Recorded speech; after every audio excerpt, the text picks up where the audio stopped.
Productive बनाइए। शारदा का ज्ञान, ऐसे हमारे माननीय मुख्यमंत्री जी जिनके नेतृत्व में नित प्रयागराज ही आज के इस प्रबुद्ध सम्मेलन में मंच पर उपस्थित प्रदेश सरकार में मेरे वरिष्ठ सहयोगी उप मुख्यमंत्री और इसी माटी के सपूत श्री केशव प्रसाद मौर्य जी, उप मुख्यमंत्री श्री ब्रजेश पाठक जी, प्रदेश सरकार में मेरे सहयोगी मंत्री श्री नंद कुमार गुप्ता नंदी जी, महापौर श्रीमती अभिलाषा गुप्ता नंदी जी, जिला पंचायत अध्यक्ष डॉक्टर वीके सिंह जी, माननीय सांसद प्रोफेसर गीता बहुगुणा जोशी जी, श्रीमती केसी है। तीर्थराज प्रयाग की जब हम बात करते हैं तो इस सृष्टि की उस धरा की कल्पना सामने आ जाती है जिसे स्वयं भगवान विष्णु ने रचा हो।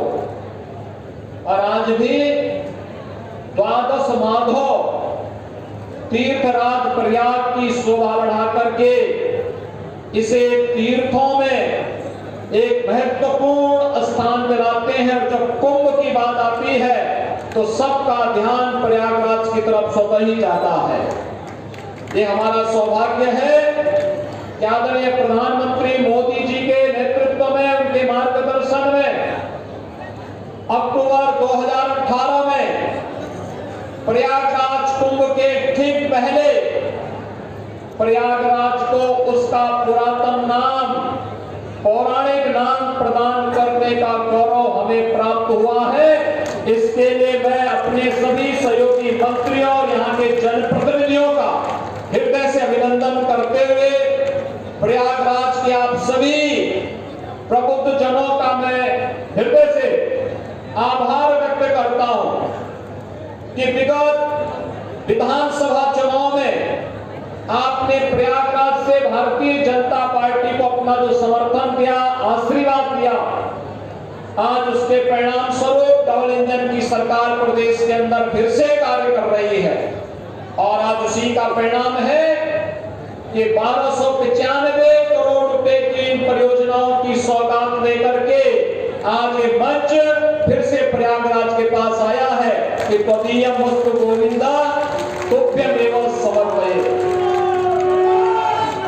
ये प्रयागराज को जितना भी कर ले वह कम ही है, क्योंकि मां गंगा और मां यमुना, मां सरस्वती का आशीर्वाद लेते हुए हनुमान जी का आशीर्वाद, द्वादश माधव का आशीर्वाद और स्वयं तीर्थराज प्रयाग का आशीर्वाद जो है, दुनिया की पहली गुरुकुल महर्षि भारद्वाज की इसी प्रयागराज में स्थित थी। और यह भी हमें गौरव की अनुभूति होती है कि जब वहां पर भव्य प्रतिमा महर्षि भारद्वाज की स्थापित की गई, भारद्वाज आश्रम के पास सचमुच हजारों वर्ष पुरातन परंपरा के साथ हम सबको जुड़ने का सौभाग्य प्राप्त हुआ था। भाइयों बहनों, प्रधानमंत्री जी ने आजादी के अमृत महोत्सव वर्ष में मुख्य महोत्सव को संबोधित करते हुए पंचप्रण की बात की थी। और पंचप्रण में उन्होंने इस बात का संकल्प लिया था, विकसित भारत का, दूसरा विरासत के सम्मान का, तीसरा गुलामी के अंश को सर्वथा समाप्त करना है, चौथा एकता एकीकरण का और पांचवा नागरिकों के कर्तव्य का। विरासत का सम्मान अयोध्या में भगवान श्री राम के भव्य मंदिर के निर्माण का कार्य हो, या काशी में काशी विश्वनाथ का धाम, मां विंध्यवासिनी का धाम मिर्जापुर का हो, या प्रयागराज का ये ऐतिहासिक कुंभ, ये सभी उसी परंपरा के हिस्से हैं। और आज मैं आप सबको इसी बात का एहसास कराने के लिए आया हूं कि प्रयागराज का कुंभ 2025 में फिर होने जा रहा है। और भाइयों बहनों, जिस सुव्यवस्था, सुरक्षा और स्वच्छता के लिए प्रयागराज कुंभ जाना गया 2019 में, इस परंपरा को और भी अच्छे ढंग से प्रस्तुत करने के लिए आज मैं दोनों डिप्टी सीएम नंदी जी, हमारे सभी माननीय सांसद, विधायकगण और प्रदेश सरकार के मुख्य सचिव, डीजीपी समेत सभी अधिकारीगण प्रयागराज पहुंचे हैं, जिससे 2025 की एक बेहतरीन परिकल्पना को साकार करने के लिए और प्रधानमंत्री मोदी जी की संकल्पों के अनुरूप 2025 के महाकुंभ के आयोजन को हम लोग प्रयागराज की भावना के अनुरूप यहाँ पर लागू कर सके, उसका क्रियान्वयन कर सके। प्रयागराज से जुड़ी हुई अनेक परियोजनाओं का यहाँ पे लोकार्पण हो रहा है, जिनमें नगर निगम के कुछ सीवरेज ट्रीटमेंट प्लांट हैं। यहाँ पर एक एफएसएल की लैब का उद्घाटन भी हो रहा है।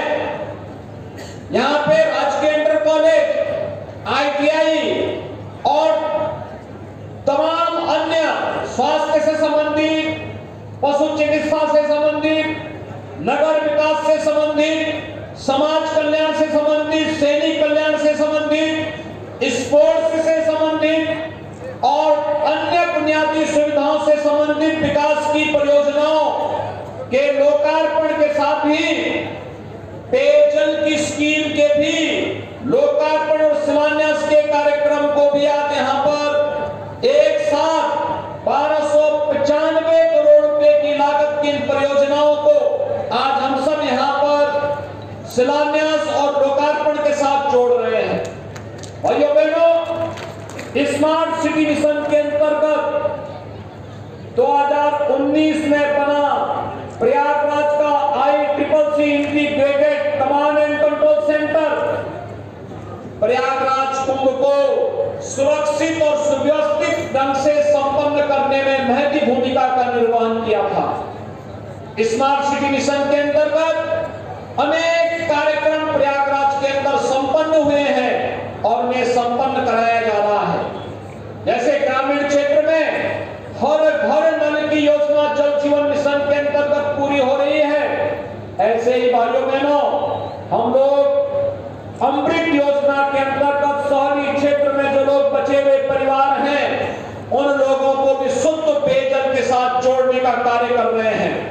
ये सरकार आम जनमानस की सुविधा के लिए पूरी तत्परता के साथ कार्य कर रही है। और अगर हमें डबल इंजन की सरकार तब अपनी कार्यों को सफलतापूर्वक आगे बढ़ाने में सफलतापूर्वक उन्हें बढ़ाने में सफल होती है, तब जब उनके साथ स्थानीय निकाय की संस्थाओं का योगदान भी उसी तत्परता और गति के साथ होता है। आपने देखा होगा 2019 का कुंभ नगर निगम में हमारा बोर्ड था, प्रदेश और केंद्र में सरकारें थी, उसे हमें लागू करने में कोई दिक्कत नहीं हुई।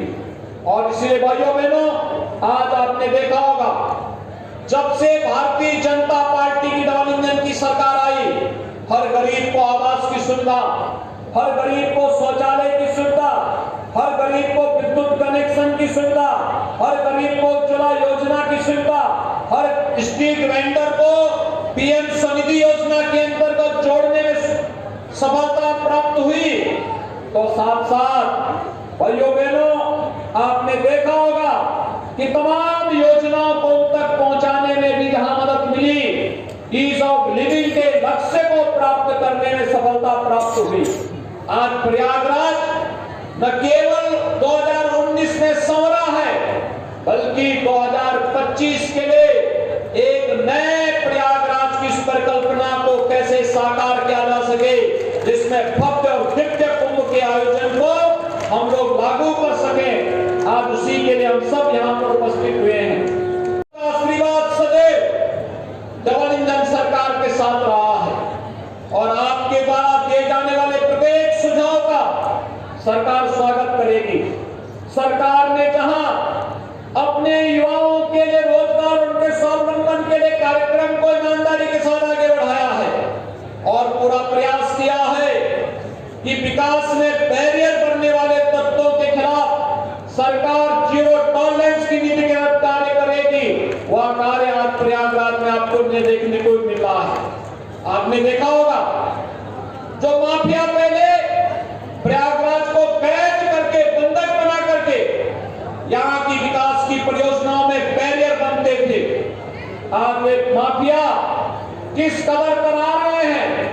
आज सरकार उनकी संपत्ति को जब्त करती है और गरीबों के लिए आवासीय सुविधा वहां पर बनाने का कार्य भी करती है।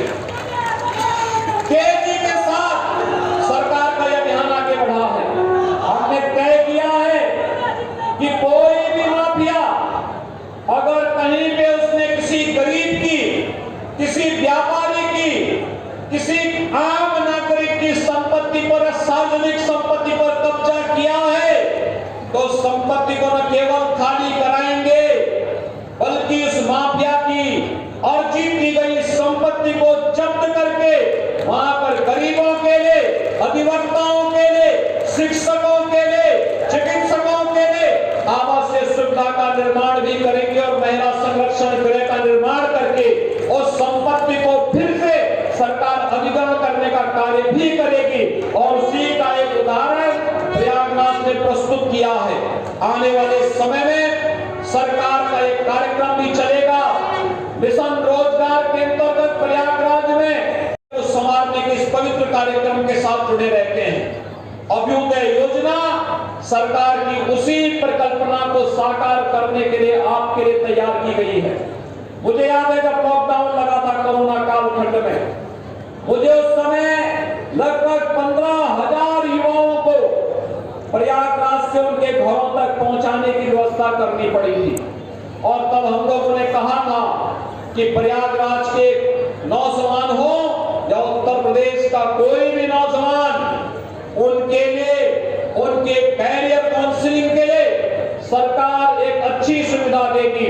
और मुझे बताते हुए प्रसन्नता है, अभ्युदय कोचिंग की व्यवस्था आज हम प्रदेश के हर जनपद में प्रारंभ कर चुके हैं। और प्रयागराज में जो नौजवान परीक्षाओं की तैयारी कर रहा है, मैं उन्हें इस बात के लिए आश्वस्त करता हूं जब उनके जीवन के साथ कोई खिलवाड़ नहीं कर सकता है।